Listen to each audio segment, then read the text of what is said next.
நல்லவர், சேனைகளின் கர்த்தர், சேனைகளின் கர்த்தர். ஆமாம், இன்றைக்கு ஆண்டவர் உங்களோடு பேசுகிற காரியம் நம் வாழ்க்கையில் உள்ள நிர்விசாரங்களை மாற்றி வாழ்வளிக்கும் இயேசு. ஹல்லேலூயா. கர்த்தர் நமக்கு என்ன கொடுக்குறாரு? லைஃப் கொடுக்குறார், வாழ்க்கையை கொடுக்குறார். எல்லாருடைய வாழ்க்கையில் நிர்விசாரங்கள் இருக்கும். உங்களுடைய நிர்விசாரங்களை கர்த்தர் மாற்றுகிறார். நிர்விசாரங்களை கர்த்தர் மாற்றி இயேசு உங்களுக்கு வாழ்வளிக்க போகிறார். பக்கத்தில் கரங்களை கொடுத்து நீங்கள் சொல்லுங்கள், உன் நிர்விசாரங்கள் மாறப்போகிறது, இயேசு உங்களுக்கு வாழ்வு கொடுக்க போகிறார். உன் நிர்விசாரங்கள் மாறப்போகிறது, இயேசு உங்களுக்கு வாழ்வளிக்க போகிறார். ஹல்லேலூயா. கர்த்தர் நமக்கு வாழ்வளிக்கிற தெய்வமாக இருக்கிறார். மனித வாழ்க்கையில் நம் சபைக்குள்ளாக இருக்கும் பொழுதும் சபைக்கு வெளியே இருக்கும் பொழுதும் எல்லா நிலைமைகளிலும் நான் ஒரே தன்மை உடையவனாக இருக்க வேண்டும். ஹல்லேலூயா. வெளியில் எனக்கு வேறு முகத்தை வைத்து கொண்டு சபைக்குள்ள ஒரு முகத்தை நான் வைத்து கொண்டிருந்தனால் என்னுடைய பெயர் என்னது? நடிகன். நீங்கள் சபையில் ஒரு மாதிரியும் வீட்டில் ஒரு மாதிரியும் இருந்தால் உங்கள் பேர் என்னது? நடிகை. எல்லா இடத்திலும் ஒரே மாதிரி இருக்கிறவன் தான் யார்? மனிதன். அவன் தான் விசுவாசி. ஹல்லேலூயா. எல்லா நிலைமைகளிலும் ஒரே மாதிரி வாழணும், அதுதான் கர்த்தர் விரும்புகிறார். வேலை செய்கிற இடத்துல ஒரு மாதிரி, சபையில் ஒரு மாதிரி, வீட்டில் ஒரு மாதிரி இருந்தால் நீ ஒரு மாதிரி தான்.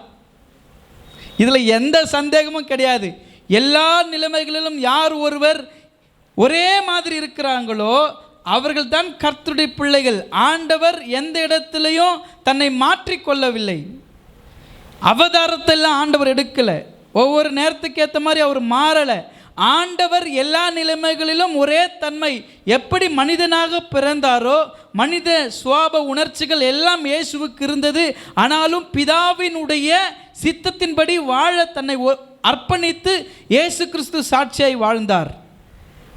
அவர் தான் நம்ம மாதிரியாக வைத்திருக்கிறோம். நம்மெல்லாம் யார்? Follower of Christ.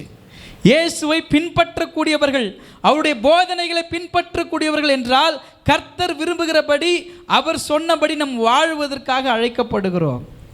அப்படி நம்ம வாழலாம். நம்முடைய வாழ்க்கையில் நிர்விசாரங்கள் இருக்கத்தான் செய்யும். ஹல்லேலூயா. ஒரு காரியத்தை உங்களுக்கு நான் சொல்லிட்டோம்.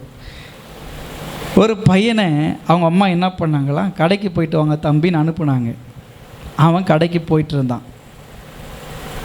அவனுக்கு ரொம்ப ஒரு சந்தோஷமாக என்னன்னு பார்த்தீங்கன்னா, அவனுக்கு அவங்க நண்பன் ஒரு நாய்க்குட்டி தரேன் வாடா என் வீட்டுக்குன்னு கூப்பிட்டான். அவன் ஆசையாக போயிட்டு அந்த வீட்டுக்கு போயிட்டு நாய்க்குட்டியை வாங்கிட்டு வரதுக்காக போனான். போயிட்டு என்ன பண்ணான், காய்கறியெல்லாம் வாங்கிக்கின்னு இன்னொரு பையில் போயிட்டு என்ன பண்ணான், நாய் வாங்கிட்டு வந்தான். வர வழியில் கிரிக்கெட் விளையாடி இருந்தாங்க. கொஞ்சம் நேரம் போய் என்ன பண்ணான், கிரிக்கெட்டு விளையாடினான். அவங்க ஃப்ரெண்ட்ஸ் என்ன பண்ணாங்க, இவங்கிட்ட விளையாடுறதுக்காக நாய்க்குட்டி எடுத்துகிட்டு பன்னிக்குட்டியை பேக்கில் போட்டாங்க. வீட்டுக்கு கொண்டு போனான். அம்மாக்கிட்ட காய்கறி கொடுத்துட்டான். இது என்னப்பா இன்னொரு பேக்குன்னு கேட்டாங்க. அவன் சொன்னான், அம்மா இது நாய்க்குட்டி வளர்க்குறதுக்காக எடுத்துன்னு வந்திருக்கிறம்மா. அப்படியா, உன்னை வளர்க்குறதே பெரிய பாடாக இருக்குது, நாய்க்குட்டி வேறையா தம்பி அப்படின்னு கேட்டாங்களா. ஆமாம்மா. என்ன கலர் இருக்குதுன்னு. நல்லா வெள்ளை கலரில் இருக்குது அழகா அப்படின்னு சொன்னான். போயிட்டு அந்த அம்மா ஆசையாக போயிட்டு எடுத்தா பன்னிக்குட்டி. ஏண்டா நாய்க்குட்டி வளர்க்குறேன்னு சொல்லிவிட்டு பன்னிக்குட்டியை தூக்கிட்டு வந்திருக்கிறியாடா, எத்தனை போய் விட்டுட்டு வாடா, வெறும் சேரு அழுக்கழுக்காக இருக்குது. இது நல்லா வெள்ளை கலர் நாய்க்குட்டின்னு பார்த்தா கருப்பாக பன்னி தான் உள்ளே இருக்குது, பன்னியாக எடுத்துகிட்டு வந்திருக்கிறியாடா அப்படின்ட்டு இவனுக்கு ஒரே சந்தேகமாயிடுச்சு. எங்கே நம்ம இது எங்கே மாறுச்சு? சரி நம்ம மறுபடியும் ஃப்ரெண்டு வீட்டுக்கு போயிட்டு அவங்ககிட்ட கேட்கலாம். அவன் நான் தானே எடுத்து போட்டேன், வெள்ளை நாய்க்குட்டி தானே இருந்துச்சு அப்படின்னு சொல்லிட்டு மறுபடியும் போகிற வழியில் கிரிக்கெட் பார்த்துட்டான். மறுபடியும் அங்கே வச்சுட்டு போய் விளையாடினான். இவனுங்க பார்த்தானுங்க, பேக் மறுபடியும் வந்திருக்குது, அங்கே தான் போகிறான் பொழுது. பன்னிக்குட்டி எடுத்துகிட்டு மறுபடியும் நாய்க்குட்டி உள்ளே வச்சுட்டாங்க. இவன் அங்கே போயிட்டு அவங்ககிட்ட ஒரே சண்டை. என்னடா நீ எல்லாம் ஒரு ஃப்ரெண்டாடா, எங்கள் அம்மா என்னை அவமானப்படுத்திட்டாங்கடா, என்னடா நாய்க்குட்டின்னு சொல்லிட்டு பன்னிக்குட்டி கொடுத்துட்டுக்கிறியாடா, டேய் பொய்யெல்லாம் சொல்லாத, நீ தானே பிடிச்சி உள்ளே போட்ட, நீ என்ன பிடிச்சி உள்ளே போட்ட, நாய் தாண்டா பிடிச்சி போட்டேன், அது எப்படி பன்னியாக மாறிச்சு எனக்கு தெரியவே இல்லை, பன்னியாக மாறிச்சு, அதை காட்டு பக்கல நான் கையில் தூங்க பாடுறா பன்னின்னு பார்த்தா நாய்க்குட்டி. டேய் நாய்க்குட்டி தாண்டா இருக்குது, பன்னிக்குட்டின்னு சொல்கிறியடா அப்படின்னு சொன்னாங்களாம். எதுக்காக நான் சொல்கிறேன்னா, இன்னைக்கு இப்படி தான் சபைக்குள்ளே வரும்போது நாய்க்குட்டி, வெளியே போனால் நான் சொல்லலை, சபைக்குள்ளே இருந்தாலும் நீங்கள் எப்படி இருந்தாலும் ஒரே மாதிரி தான் இருக்கணும். சபைக்குள்ளே வரும்போது ஒரு மாதிரியும், சபைக்கு வெளியில் ஒரு மாதிரியும், வேலை செய்கிற இடத்துல ஒரு மாதிரியும், படிக்கிற இடத்துல ஒரு மாதிரியும், உலகத்துக்கு ஒத்த வேஷம் தெரியாதிருங்கள்னு வேதம் சொல்லுது. உங்கள் வாழ்க்கையில் நிர்விசாரங்கள் ஏற்படுகிறது என்றால் அதற்கு காரணம், எல்லா நிலைமைகளிலும் நான் விசுவாசத்தை காத்துக்கொண்டு, பரிசுத்தத்தை காத்துக்கொண்டு, ரட்சிப்பை நான் சாட்சியாய் காத்துக்கொண்டு இந்த உலகத்தில் உண்மையாக வாழணும். அப்போ தான் ஆண்டவர் உங்களுக்கு வாழ்வளிப்பார். அல்லேலூயா. இல்லைன்னா உங்கள் வாழ்க்கையில் நிர்விசாரங்கள் இருந்து கொண்டே தான் இருக்கும். ஒரு சமாதானம் இருக்காது, ஒரு சந்தோஷம் இருக்காது. லைஃப் அப்படியே சும்மா ஏதோ போயிட்டுருக்குதுங்க, ஏதோ வாழ்ந்துட்டுருக்கிறேன், அவ்வளோதான். ஒரு நடப்பினமாக இருக்கிறேன், எந்த சந்தோஷத்தை நான் கண்டேன். எப்படி காண முடியும்? நீ எல்லா இடத்துலையும் ஒரே மாதிரி இல்லையே, மாறி மாறி இல்லை இருக்கிற. அங்கே போனால் ஒரு மாதிரி இருக்கிற, இங்கே வந்தால் ஒரு மாதிரி இருக்கிற. எல்லா இடங்களிலும் ஒரே மாதிரி நீங்கள் இருப்பீங்கன்னா கர்த்தர் உங்களுக்கு வாழ்வடிக்கிற தெய்வமாக இருக்கிறார். எப்படி தெரியுமா உங்களை ஆண்டவர் ஆசீர்வதித்து உங்களுக்கு வாழ்வு கொடுக்குறாரு? வாசிப்போம். யோவான் எழுதின நற்செய்தி நூல் 14ஆம் அதிகாரம் 6வது வசனத்தை நம்ம வாசிப்போம். அதற்கு இயேசு, நானே வழியும் சத்தியமும் ஜீவனுமாய் இருக்கிறேன், என்னாலே அல்லாமல் ஒருவனும் பிதாவினிடத்தில் வரான். உங்களுக்கு வாழ்வளிக்கிற ஆண்டவர் தான் இயேசு கிறிஸ்து. அவர் சொல்றாரு, நீ தேடுகிற வழியும் வாழ்வும் நான் தான்.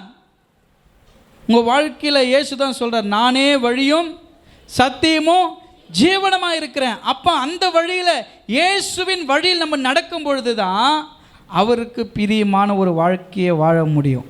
இல்லை, அழகாக பாடினாங்க, உமக்கு பிரியமானதை செய்ய எனக்கு கற்று தாரும் இயேசுவே. இல்லை, அவருக்கு பிரியமான வழியில் வாழும்படி தான் கர்த்தர் நம்மை அழைத்திருக்கிறார். அவருக்கு அழைத்த அழைப்பில் நம்ம பிரியத்தின்படி நம்ம வாழ்ந்து கொண்டிருந்தோன்னா எப்படி நம்முடைய வாழ்க்கையில் மாற்றம் வரும்? அதே போல் யோவான் 3:16 நமக்கு எல்லாம் தெரியும். தேவன் தம்முடைய ஒரே பேரான குமாரனை விசுவாசிக்கிறவன் எவனோ அவன் கெட்டு போகாமல் நித்திய ஜீவனை அடையும்படிக்கு அவரை தந்தருளி இவ்வளவாய் உலகத்தில் அன்பு கூர்ந்தார். அல்லேலூயா. நீங்கள் கெட்டு போகாதபடிக்கு நித்திய ஜீவனை கொடுத்து இவ்வளவாய் நம்மில் கர்த்தர் அன்பு கூர்ந்தார். அல்லேலூயா. தம்முடைய ஒரே பேரான குமாரன் அந்த உலகத்துக்கு அனுப்பினார். காரணம் என்ன தெரியுங்களா? நான் கெட்டு போகக்கூடாது என்பதற்காக, கெட்டு போகக்கூடாது என்பதற்காக தம்முடைய ஒரே பேரான குமாரனை கர்த்தர் அனுப்பினார். இதன்படி நீங்கள் வாழ்ந்தால் தான் உங்கள் வாழ்வில் இருக்கிற நிர்விசாரங்கள் மாறும். 3 யோவான் 2வது வசனத்தை நம்ம வாசிப்போம். 3 யோவான் 2வது வசனம்.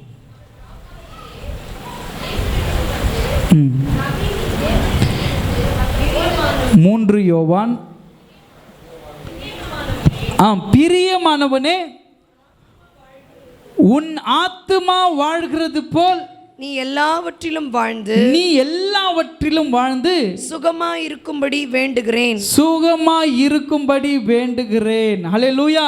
கர்த்தர் சொல்லுகிறார், பிரியமானவனே, நீ எல்லாவற்றிலும் வாழ்ந்து சுகமாய் இருக்கும்படி வேண்டுகிறார். கர்த்தருடைய எதிர்பார்ப்பு என்ன தெரியுமா? சபைக்கு வர மக்கள், கர்த்தரை விசுவாசிக்கிற மக்கள் எல்லாவற்றிலும் வாழ்ந்து சுகமாய் இருக்கணும்னு கர்த்தர் விரும்புகிறார். ஹல்லேலூயா. யாரெல்லாம் நான் எல்லாவற்றிலும் வாழ்ந்து சுகமாக இருக்கணும்னு விசுவாசிக்கிறீங்க? ஆமென். ஹல்லேலூயா. எல்லாருக்குமே அதுக்கு தானங்க நான் ஆண்டவருக்குள்ளே வந்தேன். எல்லாவற்றிலும் வாழ்ந்து சுகமாய் இருக்கும்படியான ஒரு வாழ்வு தான் இயேசு கொடுக்கிற வாழ்க்கை. ஹல்லேலூயா. ஆகவே நீங்கள் வாழ்கிற நாட்களிலே உலகத்துக்கு என்று வாழாமல், உலகத்துக்கென்று ஒத்த வேஷம் தெரியாமல், யாரிடத்திலும் உங்களை வேறு மாதிரி நீங்கள் காண்பிக்காமல் எல்லா இடத்திலும் ஒரே தன்மை உடையவர்களாக நீங்கள் வாழ பழகி கொண்டீர்கள் என்றால் உங்களுடைய வாழ்க்கையில் இயேசு உங்களுக்கு வாழ்வளிக்கிற தெய்வமாக இருக்கிறார். ஹல்லேலூயா. முதலாவது, கர்த்தர் புது வாழ்வு தருகிறார். ஹல்லேலூயா. புது வாழ்க்கை தராரு ஆண்டவர். யாருக்கெல்லாம் புது வாழ்க்கை வேணும்? அல்லேலூயா. ஆமாம், சரண் பிரதர் தூக்குற அவருக்கு புது வாழ்வு தான். அவருக்கு திருமணம் ஆகணும்ல, அதனால் எனக்கு புது வாழ்வு வேணும். யாருக்கெல்லாம் புது வாழ்வு அவருக்கு கர்த்தர் செய்வார். புது வாழ்வு, புது வாழ்வு. கல்யாணம் ஆயிடுச்சு அதனால நான் கை தூக்கலை, அப்படி கிடையாது. இல்லை, கல்யாணம் ஆனவங்களுக்கு கூட புது வாழ்வு தேவைப்படுது. ஆண்டவருக்குள்ளாக நான் கேட்குறேன். இன்னொரு புது வாழ்வு நான் சொல்லலை, அது எதுன்னு ஆசைப்பட்டு தூக்கிட்டு போகிறீங்க. புது வாழ்வுன்றது கர்த்தருக்குள்ளாய் கர்த்தர் உங்களுக்கு ஒரு புது வாழ்வு கொடுக்கிறார். சபைக்குள்ளாய் ஒரு புது வாழ்வு கொடுக்கிறார். உங்கள் வாழ்க்கை மாறும்படியான ஒரு புது வாழ்வு கொடுக்கிறார். அப்படிப்பட்ட ஒரு மனிதனை தான் இந்த இடத்துல நம்ம பார்க்கிறோம். லூக்கா எழுதின நற்செய்தி நூல் 15ஆம் அதிகாரம் 11-35 வரைக்கும் பார்க்கும் பொழுது மனம் மாறிய மைந்தனை குறித்து அந்த இடத்துல சொல்லப்படுகிறது. உங்கள் எல்லாருக்கும் தெரிந்த ஒரு கதை, தெரிந்த ஒரு ஓமை என்பதனால் உங்களிடத்தில் நான் தைரியமாய் சொல்லுகிறேன். ஒரு தகப்பனுக்கு 2 பிள்ளைகள் இருந்தார்கள். ஒருவன் தகப்பனோடு கூட வாழ்ந்தான், மற்றொருவன் தன் நண்பர்களுக்கென்று வாழ்ந்தான். தன் நண்பர்களுக்கென்று வாழ்ந்தவன் தகப்பனிடத்தில் வந்து சொத்துக்களை பிரித்து கேட்குறான். ஏன் தெரியுமா? அவன் அப்பாவோடு வாழலை, அவன் பிரிஞ்சு வாழ்கிறான், அவன் உலகத்தோடு வாழ்கிறான். அவங்க தவறான ஆலோசனை கொடுத்து இன்றைக்கி குடும்பத்தில் பிரச்சனை வரதுக்கு என்ன தெரியுமா காரணம்? பிள்ளைங்க பேச்சு கேட்காம போகிறதுக்கு என்ன தெரியுமா காரணம்? எங்கள் அப்பா பற்றி என்ன தெரியுமா? உங்கள் அப்பா அப்படி பண்ணுறாரு, உங்கள் அம்மா அப்படி பண்ணுறாங்க. என் அப்பா பற்றி எனக்கு தெரியும், எங்கள் அம்மா பற்றி எனக்கு தெரியும் அப்படி சொல்லிட்டு போகணும். அல்லேலூயா. உங்கள் ஃபேமிலியில் இருக்கிறவங்களை பற்றி உங்கள்கிட்ட யாரும் ஒருத்தர் பேசுகிறாங்கன்னா, அப்படியே பண்ணாங்க, பண்ணியிருப்பாங்களா பண்ணியிருக்க மாட்டேன், நீ தான் நினைக்கணும். அதை பண்ணியிருப்பார். அவன் சொன்னவன் அப்படியே வெறியாக வந்து கோவப்பட்டு 3வது ஒரு ஆள் சொல்கிறாங்க பாருங்க, என்றைக்குமே ஏய் உங்கள் மனைவி இப்படிடா, உங்கள் கணவன் இப்படிடா, உன் பொண்ணு இப்படிடா, உன் பையன் இப்படிடான்னு உங்ககிட்ட வந்து சொன்னாங்கன்னா, என் பிள்ளைய பற்றி எனக்கு தெரியும், என் மகளை பற்றி எனக்கு தெரியும், என் மனைவி பற்றி எனக்கு தெரியும், என் கணவனை பற்றி எனக்கு தெரியும். நீங்கள் தனிப்பட்ட விதமாக பேசி கேட்குறதுன்றது வேற ஒருத்தர் சொல்லி உங்கள் வாழ்க்கையில் ஒரு ஆள் என்டர் ஆகுறானா, அவன் தான் உன் குடும்பத்தை பிரிக்க வந்தவனே. இங்கே பாருங்க, இந்த தவறான நண்பர்களுடைய பழக்கம் தான். அவன் வந்து சொன்னான், எப்பா சொத்தெல்லாம் பிரிச்சுன்னு வா, நம்ம ஜாலியாக போய் என்ஜாய் பண்ணலாம், இந்த வயசில் தான் நான் என்ஜாய் பண்ண முடியும். சொத்தை பிரித்து வாங்கிட்டு வந்துட்டாங்க. யூதர்களுடைய முறைமையின்படி, ஏற்கனவே முன்னமே நான் உங்களுக்கு சொல்லுகிறேன், யூதருடைய முறைமையின்படி ஒரு மகன் வீட்டை விட்டு சொத்தை பிரிக்கணும்னா தன் தகப்பனை வலது கரத்தினால் தவடையிலே அறைந்து, உனக்கும் எனக்கும் இனி எந்த சம்பந்தமும் இல்லை என்று தகப்பனை அவமானப்படுத்தியதுக்கு சம்பந்தானது சொத்தை பிரித்து கேட்கறது. அப்பா இருக்கும்பொழுதே அவரை தவடையில் அரைஞ்சி, உனக்கு எனக்கு இனி எந்த சம்மந்தமும் இல்லை, என் சொத்தை கொடுன்றது, சொத்தை பிரின்றதுக்கு அர்த்தம் என்னது? அப்பாவை கன்னத்தில் அரைஞ்சி இனி உனக்கு எனக்கு சம்மந்தம் இல்லைன்னு சொல்கிற காரியம். அப்படி பண்ணிட்டு போன அந்த பிள்ளைங்க திரும்பி அந்த ஊருக்குள்ளே வந்தாங்கன்னா அவங்களுக்கு ஒரு விழா நடத்துவாங்க. நான் ஏற்கனவே சொன்னேன், அந்த விழா பேர் என்னது ஞாபகம் இருக்கா? கசாசே என்கிற ஒரு விழா நடத்துவாங்க. என்னன்னா, அப்பங்கிட்ட இருந்து சொத்தை பிரிச்சுட்டு போனவன் வந்திருக்கிறான்றது எல்லாரும் கேள்விப்பட்டாங்கன்னா, ஒரு பச்சை மரத்தில் அவனை கட்டி போட்டு அந்த பயிர் வகைகளை நல்லா கொதிக்க வைத்து அவன் மேலே போட்டு உடைச்சி அவனை சாகடிக்கணும். இதுதான் அந்த காலத்தில் இருந்த ஒரு தண்டனை. இப்போ இவன் சொத்தை பிரித்து கொண்டு போயிட்டான். அந்த அப்பாவும் இதுதான் உனக்கு விருப்பனா கொடுக்குறேன்னு கொடுத்துட்டு அனுப்பிச்சி விட்டார். அவன் எல்லாவற்றையும் கொண்டு போய் செலவழித்து, சாப்பிடுறதுக்கு ஒன்றும் இல்லாமல், துணி இல்லாமல், உணவு இல்லாமல் எங்கே படுத்து கிடந்தான்? யார்கிட்ட உணர்ந்து கிடந்தான்? பன்றி கூட. என்ன ஆனந்தம் அப்படி சேத்துல பன்னிங்களோடு கூட சேர்ந்து ஊர்ந்துட்டு இருக்கிறான். பண்ணி சாப்பிட்ற, தவிட்டு சாப்பிட்றான்.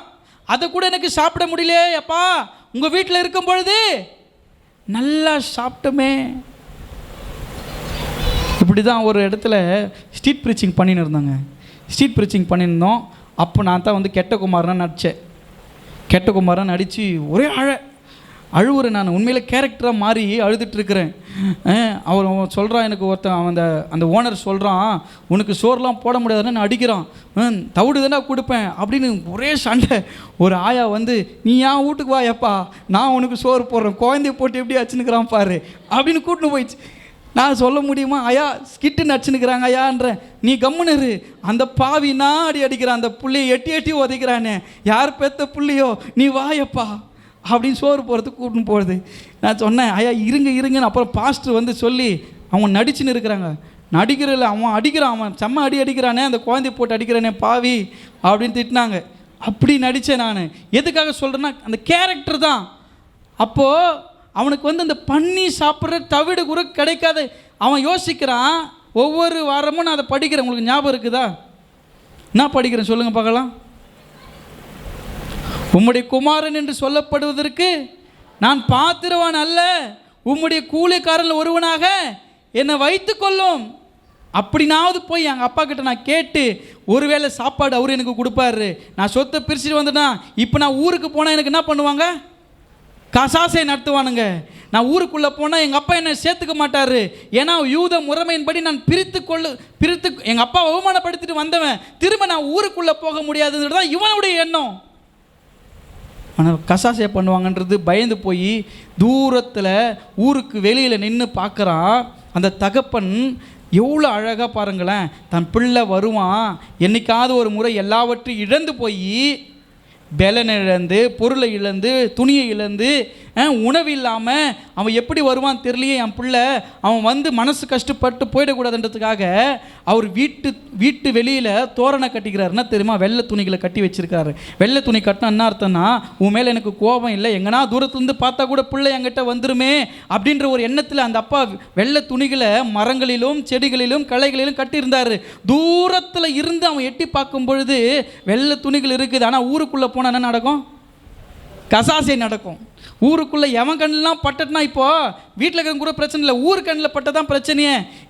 இவங்க என்ன பேசுவாங்களோ, இவனுங்க பூச்சி மரத்தில் கட்டி கசாசை பண்ணுவாங்களே அப்படின்ற ஒரு ஏக்கத்தில் தூரத்திலிருந்து அவன் பார்க்கும்பொழுது, அப்பா நம்ம மேலே கோபமாக இல்லை, ஆனாலும் போனாலும் நம்மளை ஏற்றுக்கொள்ளுவாரா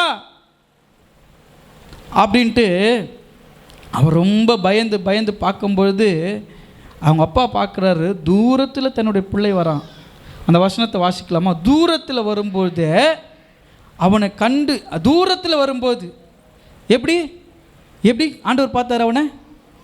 தூரத்தில் வரும்போது, பக்கத்தில் இல்லை, தூரத்தில் வரும்போது எவனா கசாசியாக பண்ணுவானோன்ட்டு ஓடி போய், எப்படி ஒரு அம்மா குழந்தை மேலே மழை பெய்யும் போது தன் முந்தானையை விரித்து அந்த பிள்ளை நினையாதபடி கூட்டு வர்றாங்களோ, அதே போல் அவர் அங்கி தான் போட்டுன்னு இருப்பாங்க யூதர்கள்.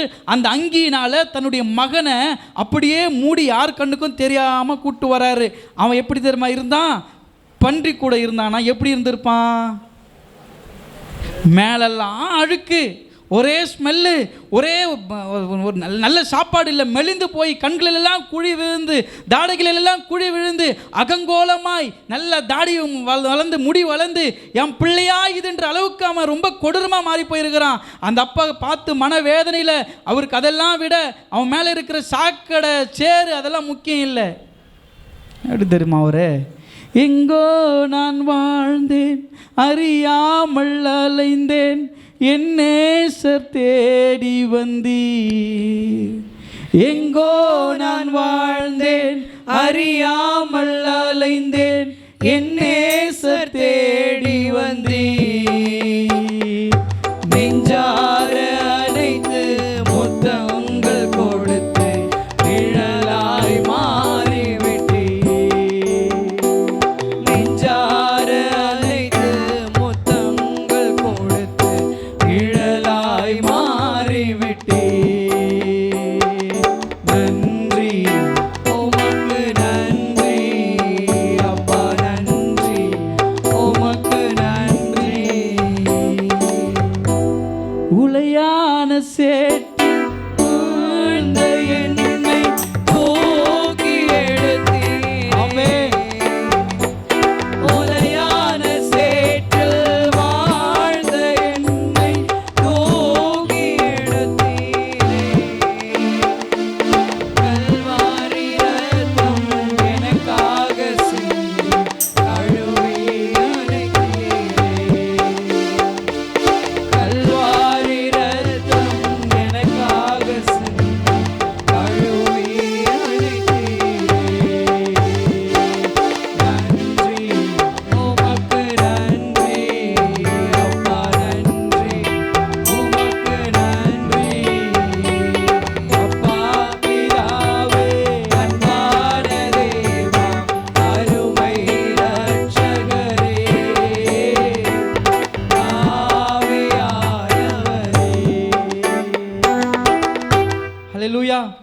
அந்த அப்பா அப்படியே ஓடி வந்து அவன் மேலே இருந்த சகதி சேரெல்லாம் பார்க்காம அவன் பிள்ளைய நெஞ்சார அணைத்து, எத்தனை நாளாக எங்கடா போயிட்டேன் என்னை விட்டு, நான் உன்னை எப்படியெல்லாம் பார்த்துக்கினேன், என் பிள்ளை தாடியெல்லாம் வளர்ந்து அவன் கண்ணத்தெல்லாம் குழி விழுந்து அவன் கண்களெல்லாம் உள்ளே போய் சாப்பிடுறதுக்கு ஒன்று இல்லாமல் என் பிள்ளைக்கா இந்த நிலைமை வரணும் அப்படின்னு கதறி அழுது, ஊரு கண்ணில் படாமல் கசாசை நத்திருவாங்கன்ட்டு அப்படியே போய் அணைச்சி நெஞ்சார அணைத்து முத்தங்கள் கொடுத்து நிழலாய் மாறி விட்டு. அப்படின்னா தெரியுமா நிழல் என்ன தெரியுமா? அப்படி யார் ஒரு ஆள் 2 ஆள் ஒரு ஆளாக தெரியணும். அப்படின்னா அந்த அப்பா அங்கிக்குள்ளே மறைஞ்சிக்கினான் அவன். நான் நின்றுன்னா 2 பேர் தெரியக்கூடாது, ஒருத்தர் தான் தெரியணும். அதுதான் நிழலம் மாறுது. அப்போ நெஞ்சார அணைத்து அந்த பிள்ளைக்கு சாக்கடை இருந்தாலும் சேர் இருந்தாலும் அதை நாற்றம் எடுத்து போயிருந்தாலும் என் பிள்ளை வந்துட்ட மனம் திரும்பி கர்த்தர் உங்களுக்கு புது வாழ்வு கொடுத்துருக்கிறார். அல்லேலூயா. ஆண்டவரை விட்டு பின்மாற்றமாக நீங்கள் எவ்வளோ தூரம் போனாலும், அவருடைய அன்பை விட்டு நீங்கள் எவ்வளோ தொலைவு போனாலும், கர்த்தர் ஒரு வெள்ளை துணியை கட்டி தொங்க விட்டு, நீ என்னைக்காவது அடிபட்டு காயப்பட்டு கண்ணீரோடு தூக்குவதற்குற யாரும் இல்லாமல் சாப்பிடுவதற்குற எது இல்லாமல் தூரத்தில் நின்று நீ கஷ்டப்படாத, அப்போவும் நீ தூரத்தில் இருந்து பார்த்தா நான் நிற்பேன் மகனே, அப்போது நான் நிற்பேன் மகளே உனக்காக. நீ யாருமே எனக்கு இல்லைன்ட்டு உன் உயிரை எடுத்துக்காத, உனக்கு யாருமே இல்லைன்ட்டு நீ நிர்விசாரமாகி மரணத்தை தேடி ஓடாத. நீ எவ்வளோ தூரம் போனாலும், எவ்வளோ தூரம் நீ போய் திரும்பி பார்த்தாலும், உனக்கென்று ஒரு சமாதான கொடியை ஏற்றி என் மகள் என்றைக்காவது ஒரு நாள் திரும்பி வருவான், என்றைக்காவது ஒரு நாள் என் மகள் திரும்பி வருவாள் என்று சொல்லி அவர் ஏக்கத்தோடு காத்து கொண்டிருந்தார். அவர் எதிர்பார்த்தது போலவே தன் பிள்ளை தூரத்தில் வருவதை தெரிந்து கொண்டார். உலகத்தார் எங்கே அவனை மறுபடியுமாய் குற்றப்படுத்தி, உலகத்தார் என்பது சபையார் இல்லை, ஒருத்தன் மனம் மாறி சபைக்குள்ளே வரான்னும் போது இவன் படுபாவியாச்சே, இவனா கோயிலுக்கு போயிட்டுருக்கிறான். பெரிய நீதிமான் சொல்கிறது அப்படியே. இந்த உலகத்தில் அவரை தவிர நான் கூட நீதிமான் கிடையாது. அல்லேலூயா. அவர் தான் நீதிமான். யாரையும் குற்றப்படுத்துவதற்கோ நியாயம் தீர்ப்பதற்கோ நம்ம ஆள் கிடையாது. மற்றவனை குற்றப்படுத்துறதுக்கு நீ யார்? வேதம் அதுதான் சொல்லுது. மற்றவர்களை நீங்கள் குற்றப்படுத்தக்கூடாது. கர்த்தர் ஒருத்தனை சொல்லணும். எங்கேருந்தோ தூரத்திலிருந்து ஏதோ ஒரு காரியத்தில் அடிபட்டு இயேசுதான் வழின்னு தெரிஞ்சு வந்தாங்கன்னா அவங்கள என்ன பண்ணணும்? நீங்கள் வெல்கம் பண்ணணும். கூட இருந்தால் அண்ணன் தான் பொறாமப்படுறான். இவன் நான் கூடவே வாழ்ந்துட்டுருக்கிறேன், கூடவே சாப்பிட்டு கூடவே தூங்கி உனக்கு எல்லாத்தையும் நான் பார்த்துட்ருக்கிறேன், இவன் சொத்தை பிரித்து எடுத்துன்னு போயிட்டு எல்லாத்தையும் அழிச்சிட்டு வந்துருக்கிறான், இவனுக்கு போய் என்ன பண்ணுற நீ? கடா வெட்டி விருந்து வச்சிட்டு இருக்கிற. பொறாமப்படக்கூடாது. அவன் தொலைஞ்சு போனான்டா, அவன் காணாமல் போனான்டா, அவன் பாவத்தில் போயிட்டான்டா, அவன் வாழ்க்கை பாவம் ஆயிடுச்சுரா, என்னை விட்டு போயிட்டான், உன்னை விட்டு போயிட்டான். நீ அன்பை புரிஞ்சிருக்கிற நினச்சேன், ஆனால் நீ கூட இருந்து இவ்வளோ பெரிய விஷமாகற எனக்கு தெரியாது.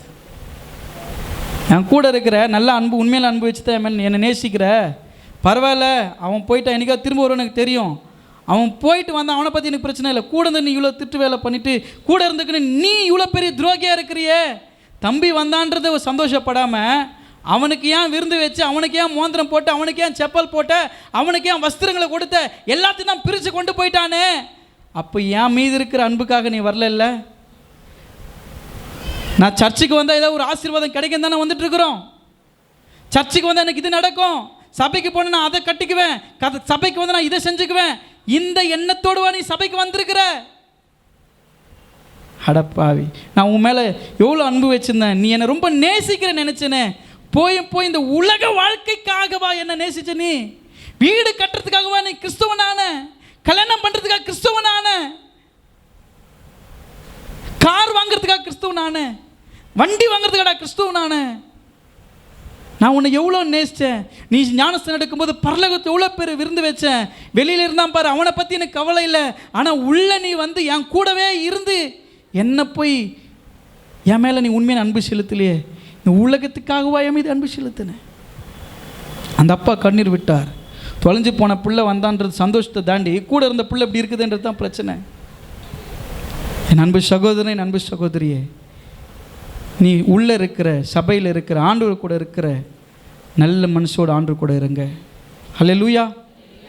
தொலைஞ்சு போயிட்டான், அவன் ஓஞ்சிட்டான்டாப்பா, இனி சர்ச்சுக்கே வரமாட்டான். கர்த்தர் கொண்டு வருவார் அவனை. நம்ம யாரெல்லாம் அற்பமாக நினைக்கிறோமோ அவங்கள டாப்பில் கூப்பிட்டு வந்து வச்சுருவார் ஆண்டவர். நம்ம ரொம்ப டாப்புன்னு நினச்சினுக்கிறோம் பாரு, நம்ம அற்பமாக நினைக்கப்படுவோம். அதுக்கு ஒரு பெரிய உதாரணமே நான் தான். எல்லா இடத்துலையும் அற்பமாக எண்ணப்பட்டது தான். யாக்கோ பெண்ணும் சிறு பூச்சியே, பூச்சி, அந்த மாதிரி தான் நம்ம நிலைமை. நினைக்கப்படாதபடிக்கு இருக்கிற ஒரு ஆள் தான் யாபேத் பென்னா. ஆனால் கர்த்தர் நினைக்கிறார்ல, தூரம் போயிட்டாங்கன்ட்டுக்காக நீ கஷ்டப்படாதீங்க. எல்லாருமே ஆண்டுடைய பிள்ளைங்க. புது வாழ்வு யாருக்கு தெரியுமா? தன் பாவத்தை உணர்கிறவனுக்கு தான் புது வாழ்வு. நான் பாவத்தை உணராமல் ஆண்டு கூடவே இருந்து தவறு பண்ணிட்டு இருக்கிறவனா அவனுக்கு இன்றைக்கி இல்லை என்றைக்குமே என்ன இருக்காது, புது வாழ்வு கிடைக்காது. ரெட்டை வேஷம் போகிறவங்களுக்கு என்ன கிடைக்காது, புது வாழ்வு கிடைக்காது, நிர்விசாரம் தான் இருக்கும். ஆகவே கர்த்தருடைய பிள்ளைகளே, கர்த்தர் உங்களுக்கு புது வாழ்வு கொடுக்குறாரு. இந்த மனம் மாறிய மைந்தன் தூரத்தில் வரும்போது கசாசை நடக்காமல் தன் பிள்ளையை மறுபடியும் அவங்க அப்பா கூப்பிட்டு வந்துட்ட பிறகு யாரும் ஒன்றுமே பண்ண முடியாது. என்ன வேணா அடிங்கப்பா, நான் தானேப்பா தப்பு பண்ணேன், என் பிள்ளைக்கு நான் தான் சொத்து போச்சு, நான் தானே அவமானம் பண்ணோம், ஆனால் நானே எதுவும் சொல்ல என் பிள்ளைய, நீங்களும் யாரும் எதுவும் பண்ணாதீங்க. அவனுக்கு மோந்திரத்தை போட்டார் பாருங்க, அவ்வளோதான் முடிஞ்சிச்சு. அவன் கையில் மோந்திரத்தை மாட்டி விட்டார். இனி அப்பா அதிகாரம் வந்துச்சு, மோந்திரம் போட்டாச்சு, வஸ்திரம் போட்டாச்சு, செப்பல் போட்டாச்சு. அவன் போனான்றதுக்கு அடையாளமே இல்லை. சேத்துல விழுந்து வந்தவனுக்கு நான் அடையாளமே இல்லைங்க. அவங்க அப்பா வீட்டுக்கு போனோன்னு நல்லா அது சில பேர் நம்ம தெரில, சபைக்கு வந்து சும்மா சூப்பராக ஆகிடுவாங்க. பழைய போட்டோலாம் எடுத்து பாருங்களேன், பொட்டு வச்சுட்டு மூக்குத்தி போட்டு காதை குத்திக்கிட்டு அப்படியே ஆன்னு ஒரு மாதிரி இருந்துருப்பாங்க. ஆனால் சபைக்கு வரும்போது பார்த்தீங்கன்னா ஐயோ அவங்க முகத்தில் என்ன தெய்வீக பிரசன்ஸ் இருக்குது. அவங்க முகம் பாருங்கள், கர்த்தருடைய கிருபை அந்த சிஸ்டர் மேலே இருக்குது, அந்த பிரதர் மேலே இருக்குது. அப்போ எப்படி இருந்துருக்கிறார் பாரு இவர். நானே சில பேர் பழைய ஃபோட்டோலாம் பார்த்து எப்படி இருந்துக்கிறார் பாரியா, ஆனால் இன்றைக்கி பாரு இன்னும் அழகாக இருக்கிறார் அவர். இந்த சிஸ்டர் பாரு கர்த்தர் இன்னும் அழகாக வச்சிருக்கிறாரு. காரணம் என்ன தெரியுமா? அங்கே இருந்த சேற்றையும் அங்கே இருந்த நாத்தத்தையும் அழுக்கையும் அப்படி சொல்லுவாங்கல்ல, நாற்றமாக இருந்த வாழ்வை வாசமாக மாற்றினீரே. சூப்பராக இருக்கும். அப்படி ஆண்டர்கிட்ட வரும்போது நீங்கள் நறுமணமாக மாறிடுவீங்க. உங்கள் எல்லாத்தையும் அப்படியே மறைச்சி உங்களை அழகாக நிறுத்திட்டும் போது உங்கள் மேலே இருந்த அசிங்கத்தை யாருமே நினைக்கவே மாட்டாங்க. கர்த்தர் தான் அதுக்கு பரிகாரியாய் ஒருவனும் கெட்டு போகாதபடிக்கு அவருடைய குமாரனை கர்த்தர் கொடுத்தார், நீங்கள் புது வாழ்வு பெற்றுக்கொள்ளும்படி. அல்லேலூயா. உணர்ந்துக்கிட்டீங்களா? யாருக்கு புது வாழ்வு? எனக்கு புது வாழ்வு. நான் விசுவாசிக்கிறேன். விசுவாசிக்கிறீங்க சொல்லலாம் ஆமென். புது வாழ்வு கர்த்தர் கொடுக்கிறார். இன்னொருத்தனுக்கும் புது வாழ்வு கொடுத்தார். மார்க்கு 2ஆம் அதிகாரம் 1-11 ஆசி பார்க்கும்போது ஒரு திமிர்வாதக்காரங்க, அவன் வியாதியோடு கூட இருக்கிறான், ரொம்ப பலவீனமாக இருக்கிறான். ஒருத்தர் தூக்கிட்டு 4 பேர் தூக்கின்னு வந்து என்ன பண்ணுறாங்க, ஏசுக்கிற இடத்துல கொண்டு வந்து விடுறாங்க. அவனை தூக்கின்னு வந்து ஒருத்தனா 4 பேர் இருந்தாங்க. நம்மளை தூக்கின்னு போகிறதுக்கும் யாரும் இல்லை, தூக்கின்னு வர்றதுக்கும் யாரும் கிடையாது, யாரும் இல்லாமல் தான் இருக்கிறோம். இங்கே தூக்கின்னு போகிறதுக்கு 4 பேர் இருந்தாங்க பாருங்கள். அவன் போனான், ஆண்டவரை பார்த்தா, திமிர்வாதத்திலிருந்து சுகம் பெற்றுக்கொண்டான். கர்த்தர் சொன்னார், உன் படுக்கை எடுத்துக்கொண்டு நட, போய் இனி பாவம் செய்யாதன்னு சொல்லி சும்மா அப்படி நிற்க வச்சார் பாருங்கள். அருமையா. அல்லேலூயா. இதுதான் புது வாழ்வு. உங்களுடைய வாழ்க்கையிலும் கர்த்தர் உங்களுக்கு புது வாழ்வு கொடுத்து உங்களை ஆசீர்வதிப்பார். 2வது காரியம்,